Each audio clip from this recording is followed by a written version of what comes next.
দুটো ছোট বাচ্চাদের কাছ থেকে অনেক কিছু শিখলাম। তারা পরস্পরকে চেনেই না, অথচ কেমন অবলীলায় নিজের জিনিস দিয়ে দিল। যদি সত্যি এই পৃথিবীটা এরকম হয়। অনুরাগের ছোঁয়া ধারাবাহিকের আজকের পর্ব। ধারাবাহিকের শুরুতেই আমরা দেখতে পাই মন্দিরের অবস্থা খুবই খারাপ ছিল। ভূমিকম্পের কারণে সবকিছু ধ্বংস হয়ে গেছে। সেনগুপ্ত পরিবারের কোনো অস্তিত্ব সেখানে পাওয়া যায় না। সাংবাদিকরা বিভিন্ন ধরনের খবর প্রচার করছিল। তারপর সাংবাদিকরা খেয়াল করে হাজারো লাশের ভিড়ে মন্দিরে ঠাকুরের নিচে দুজন বাচ্চা জ্যান্ত রয়েছে। এরপর ঠাকুরকে তুলে দেয়া হয় এবং বাচ্চা দুটোকে দুটো পুলিশ কোলে তুলে নেয়। মহিলা কনস্টেবল বলে, এই বাচ্চা দুটোকে দেখে তো মনে হচ্ছে ওরা যমজ বোন। জানি না ওদের বাবা মা কোথায়, কিন্তু ওরা দু বোন বেঁচে থাকবে। পরবর্তী সিনে আমাদের হাসপাতালের দৃশ্য দেখানো হয়। সেখানে রেনু নামের এক মহিলা খুবই অসুস্থ ছিল এবং তার স্বামী হিমাদ্রি তার জন্য কান্নাকাটি করছিল। এরপর সেখানে ডাক্তার চলে আসে এবং হিমাদ্রিকে বলে, যে করেই হোক একটা বাচ্চা জোগাড় করো, তোমার স্ত্রীর অবস্থা খুবই খারাপ। সে কতক্ষণ বাঁচবে সেটা আমি বলতে পারছি না। ও মারা যাবার আগে এটা জানুক যে ওর একটা বাচ্চা আছে, ওর স্বামী আছে। হিমাদ্রির বোন বলে, দাদা তুমি কিছু একটা ব্যবস্থা করো, বৌদির এই অবস্থা আমি দেখতে পাচ্ছি না। পরবর্তী সিনে আমাদের একটা অনাথ আশ্রমে দেখানো হয়। সেখানে একজন বয়স্ক মহিলা এবং তার ছেলে বাচ্চা দত্তক নেওয়ার জন্য এসেছে। বয়স্ক মহিলার ছেলে তার মাকে বলে, আমরা কি এই কাজটা ঠিক করছি? এত বড় সত্যিটাকে সুশ্রীর থেকে লুকানো ঠিক হবে? কথাটা শুনে তার মা বলে, তুই তো ভুল কিছু করছিস না। তোদের বাচ্চা মারা গেছে, এটা জানতে পারলে তো বৌমা কষ্ট পাবে। তার থেকে তো ভালো তোদের জন্য একটা অনাথ বাচ্চা পরিবার পাবে।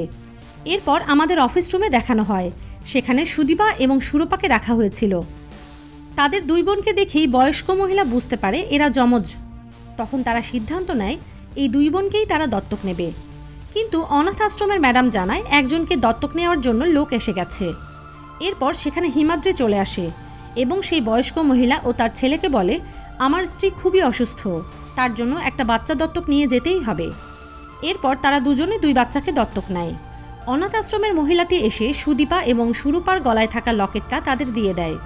হিমাদ্রি ঠিক করে সুদীপার নাম যেটা লকেটে লেখা রয়েছে সেটাই সে রাখবে, কিন্তু অন্য লোকটি ঠিক করে সুরূপার নাম সে পরমা রাখবে। পরের সিনে আমাদের হাসপাতালে দেখানো হয় হিমাদ্রি তার স্ত্রীর কাছে সুদীপাকে নিয়ে আসে। সুদীপাকে দেখে তার স্ত্রী শান্ত হয়ে যায় এবং তার স্বামীকে বলে, তুমি ওর খেয়াল রেখো, আমার থেকেও বেশি ওকে ভালোবাসা দিও। এরপর হিমাদ্রির স্ত্রী মারা যায়। অন্যদিকে সুরূপাকে যে দত্তক নিয়েছিল তার স্ত্রী প্রথমে কান্নায় ভেঙে পড়ে যে তার মরা সন্তান হয়েছে।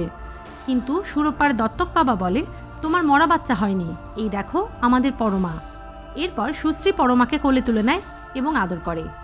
এরপর আমাদের বেশ কয়েক বছর পরের দৃশ্য দেখানো হয়। স্কুলের অ্যাওয়ার্ড ফাংশন অনুষ্ঠানে সুদীপা ডক্টর সেজে চলে এসেছে আর পরমা আসে ফুলের রানী সেজে।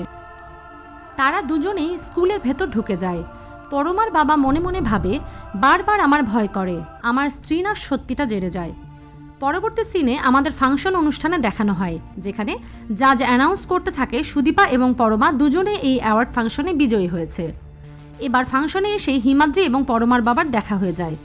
পরমার বাবা বলে, আপনি প্লিজ কিছু বলবেন না, তাহলে আমার স্ত্রীকে বাঁচানো যাবে না। হিমাদ্রি বলে, আমিও তো আমার মেয়েকে কিছু বলিনি, খুব ভয় হয়। পরমার বাবা বলে, আমরা যতই ওদের আলাদা রাখি না কেন, রক্তের টান তো থাকেই। এরপর পরমা এবং সুদীপাকে পুরস্কার দেয়া হয়। সুদীপা পরমার থেকে একটা পুরস্কার বেশি পাওয়াতে পরমা মন খারাপ করে। সুদীপা জিজ্ঞেস করে, তোমার মন কেন খারাপ? পরমা বলে, তুমি আমার থেকে একটা বেশি পুরস্কার পেয়েছো তাই। তখন সুদীপা তার একটি পুরস্কার পরমাকে গিফট করে এবং পরমা তার হাতে থাকা ফুলের তোড়াটা সুদীপাকে দিয়ে দেয়। শেষ সিনে পরমা তার বাবা মাকে বলে সুদীপাকে তাদের সাথে নিয়ে যেতে, তার কোনো বোন নেই, তাই সুদীপা তার বোন হয়ে তার কাছে থাকবে। হিমাদ্রি বলে, তুমি যদি ওকে নিয়ে যাও তাহলে আমার কি হবে, আমারও তো ও ছাড়া কেউ নেই। তখন সুদীপা বলে, তুমি দেখো বড় হয়ে আমাদের আবারও দেখা হবে,